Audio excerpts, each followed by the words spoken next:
दंडोत वंदनानिकवार सर्वकला समर्थ Dolan तेरा खो प्रभु जन नानक ते कर हथ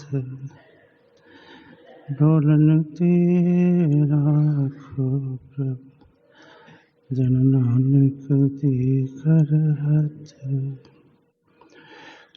सौभाग्यशाली गुरुमुख सज्जन मंडली, इसी प्रकार अपने मन की समस्त वृत्तियों को एकाग्र करते हुए अपना ध्यान सन्मुख विराजमान श्री परमहंस महान विभूतियों के पावन स्वरूपों की ओर और हाजरा हजूर श्री श्री 108 श्री सतगुरु देवदाता दीनदयाल जी महाराज जी के सुंदर मनोहर दर्शनों की ओर लगाते हुए प्रेम सहित मिलकर बोलिए जयकारा बोल मेरे श्री गुरु महापुरुषों के वचन हैं, अलख पुरुष की आरसी संतन ही की देह, लखा जो चाहे अलख को इन्हीं में लख ले। फरमान करते हैं परम संत श्री कबीर साहिब जी अपने मुबारक वचनों में कि जब से इस सृष्टि का निर्माण हुआ है, सृजना हुई है, तब से संतों का, महापुरुषों का, वक्त के अवतारी पुरुषों का इस धरती पे अवतरण होता ही आया है। और संत महापुरुष इस धरती पे अवतार लेते हैं तो एक मिशन के अंतर्गत आते हैं। उनका एक बहुत ही महत्वपूर्ण कार्य होता है। वो कार्य कौन सा होता है? कल बसंत पंचमी की पावन बेला में हमारे श्री हजूर सतगुरु देवदाता दीनदयाल जी महाराज जी ने अपने पावन वचनों में भी फरमाया कि संत महापुरुषों का इस धरती पर प्रकट होना, अवतार लेना, आना वाहिद और वाहिद जीव के कल्याण के लिए होता है, जीव की भलाई के लिए निहित होता है। और जीव का कल्याण किसमें है कि जीव जिस मकसद के लिए इस संसार में आया है, जिस मकसद के लिए उसने इस संसार में जन्म लिया है, उस मकसद, वो मकसद क्या है कि उसकी आत्मा परमात्मा से बिछुड़ गई है। अंश जो है अपने अंश से बिछुड़ गया है, उसको मिलाने के लिए वो इस धरती पर आया है।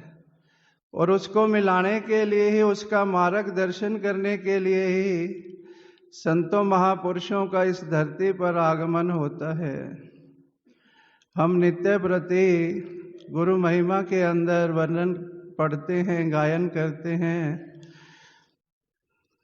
स्वामी सच्चिदानंद सतगुरु अलख रूप लखाते हैं, अंश अपने अंश से मिल एक रूप हो जाते हैं। जब जीव महापुरुषों की शरण ग्रहण करता है, उनसे नाम का उपदेश लेता है, नियमों पर चलता है, तो महापुरुष कृपा करके उसको नाम की दात बख्शते हैं। जब धीरे धीरे वो उस नाम की कमाई करता है तो उसको अलग स्वरूप के दर्शन हो जाते हैं। और अंशी जो है अपने अंशी के साथ धीरे धीरे एकाकार होने लगता है। और यही जीव का इस संसार में आने का मिशन होता है, और महापुरुषों का भी यही मिशन होता है। एक बार भगवान विष्णु से नारद जी पूछते हैं, भगवान आपने मुझ पर जो इतनी कृपा की है, मैं जब चाहे वैकुंठ लोक में आ जाता हूँ, जब चाहे आपके दर्शन कर लेता हूँ, और सारा दिन आपका नाम जपता हूँ, नारायण नारायण करता हूँ, तो मेरी भक्ति तो पूर्ण है, इसमें तो कोई गुंजाइश नहीं है ना। तो भगवान विष्णु मुस्कुरा पड़ते हैं। नारद जी कहते हैं, प्रभु आपकी मुस्कान में जरूर कोई राज है, आप बताइए क्या बात है। तो भगवान विष्णु कहते हैं, नारद जी आपने अभी मेरे एक ही स्वरूप के दर्शन किए हैं, अतः आपकी भक्ति पूर्ण नहीं है। आपको मेरे अलग स्वरूप के दर्शन करने के लिए किसी को अपना रहबर बनाना पड़ेगा, अपना गुरु बनाना पड़ेगा। जब आप उनके आदेशों का पालन करोगे तभी आपकी भक्ति पूर्ण होगी।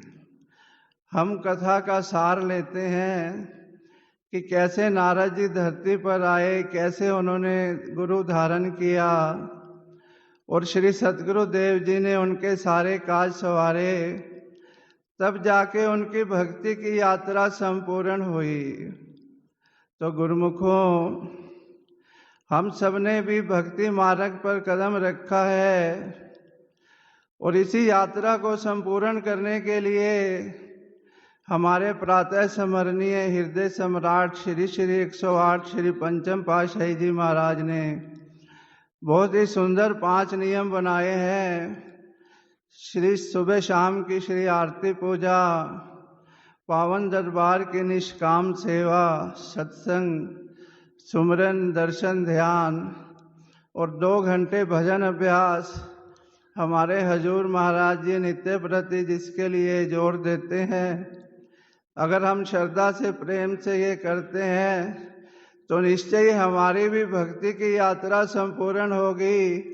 ये लोक भी सुखी होगा, परलोक भी सुखी होगा और श्री सतगुरुदेव महाराज जी की प्रसन्नता भी हासिल होगी। बोलिए जयकारा बोल मेरे श्री गुरु महाराज जी की।